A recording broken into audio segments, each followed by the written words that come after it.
Yo, what's going on, guys? DJS here, CollectiveKicks.com. Wanted to bring you guys a video today, a little discussion on price versus quality. Your guys' thoughts on the matter, my thoughts on the matter. So leave some comments in the comment section if you guys feel inclined, and weigh in on this conversation. So the conversation, price versus quality of, let's say, Jordan Retros.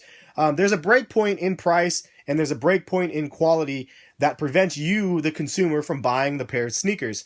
Now, I'm curious to know what that breakpoint might be. Now, I know this breakpoint varies depending on the model of the shoe and everything else.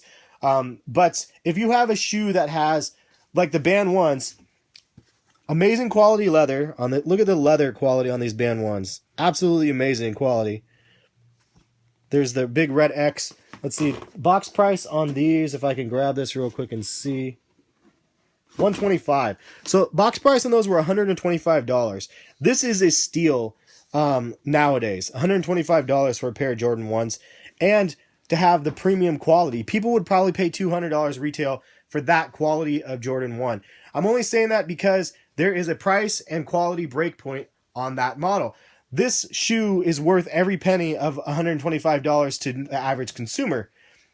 This shoe is not, and this shoe is $185 retail. Now the quality, there's no leather on here. It's a different tooling that they had to use. The way that they put this shoe together is actually amazingly impressive, but the average consumer is not going to care about that. It's not a traditional colorway, for one. It doesn't have amazing quality leather, blah blah blah, whatever it might be. These ones glow in the dark, but they're still not worth, quote unquote, to the consumer retail price, even, because you can buy those at retail even to this day. $185 retail on those versus $125 on these. I believe these Lance Mountains were $150 retail, and then I believe these ones are $140.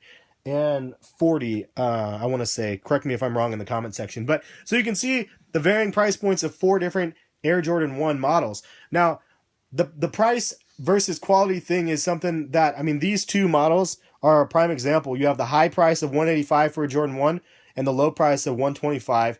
Quality is good on both of them, but these ones will get no love. Then you have $150 for a pair of Lance Mountains. Now, $150 for a pair of Jordan 1s, if these weren't this colorway, like if this wasn't like a royal blue underneath here and that wasn't a bread one under there, and it didn't have the story behind it and everything else, and the leather quality alone was as good as this leather quality is actually pretty nice. Do you think people will care about paying $150 for this shoe?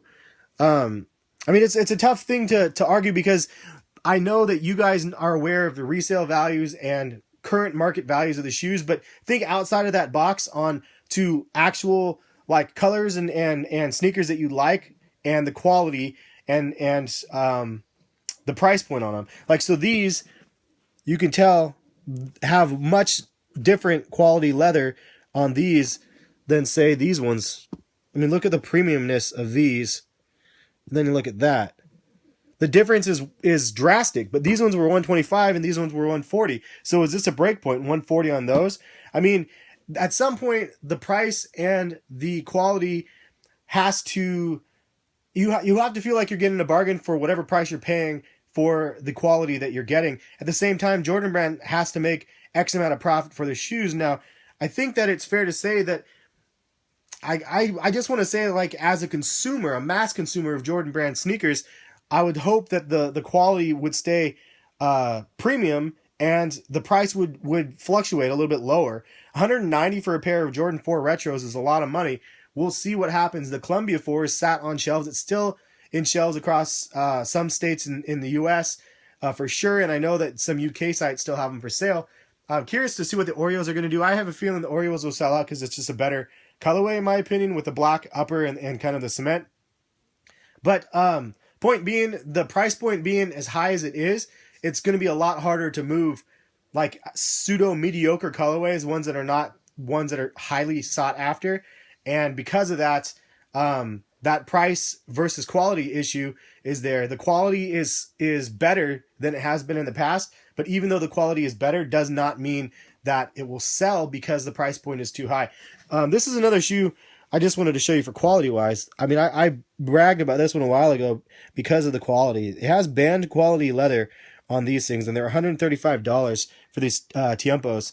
Amazing, amazing, amazing quality.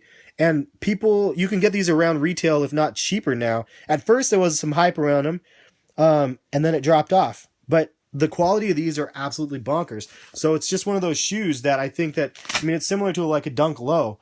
It's just a super sick shoe, waxed laces and everything. And there's not as much hype on them, even though it is kind of that colorway.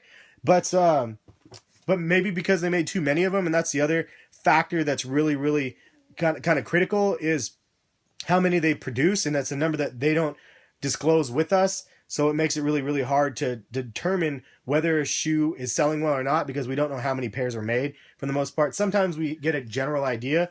With the Jordan Remastered series, they're making way, way more than I anticipated them making, because they're using higher quality leather. The processes are the same. So it's not like they're going to have to, this is my interpretation of it, it's not like they're going to have to reconfigure how do they do everything. That looks, based on the quality retros that I have from the Remastered, which I should have pulled out, it's like they're doing the same exact thing with just different leather. And that being said, the quality is a little bit higher, but I don't know, just the price point again is a little bit too much, but the quantity is far greater than what we would have anticipated. And long story short, I'm surprised that that some of the colorways are sitting so far, but it's definitely going to be an interesting year, because they're dropping so many different pairs of sneakers. Just like every weekend, there's like 5 pairs of sneakers. Back like 2 years ago, it might have been 2 pairs of sneakers every weekend or every other weekend, but now it's just gotten like mass overload. So that's another huge factor is the frequency of releases, the quantity of the releases that are very, very frequent, the price points being extra high, and all those things outweigh the quality of the leather that we're getting for a product. So I think that basically the price point of the shoes that we're getting this year, if it was equivalent to the price point that we were paying 2 years ago for the Jordan 5s, say $150, $160 roughly, then we would definitely consume this year's product. Now, the 7s aren't near as desirable as the Jordan 5s, in my opinion, but there's some colorways that definitely are. But the price point, again, if the price point was lower, it would be better. The Jordan 5s were an amazing shoe. People paid $160 for them, and the resale is not very high, mostly because of the quality issues that are there and the quantity of the amount of the retros that they made. So it's an interesting like economics sort of game that's going on that we're witnessing within this sneaker culture, and it's kind of fascinating to some extent. But you have the Air Jordan 6s that were 170 and 160, 170 depending on the 6s, and then all of a sudden you have the Jordan 7s that are 190. Like a $20 price jump is significant, but that $20 pays for the quality. So I don't know, this is a long rambling video, but what do you guys think about the quality versus price, quantity and frequency of the releases? This is kind of more of a thinker video, but it's definitely something that's been on my mind. Please leave a comment and let me know if it's been on your mind as well as a consumer like myself, or do you think this video is stupid? Be honest with me. Let me know what you guys think. But I like doing these type of videos. It gets me thinking. Hopefully it gets you guys thinking a little bit.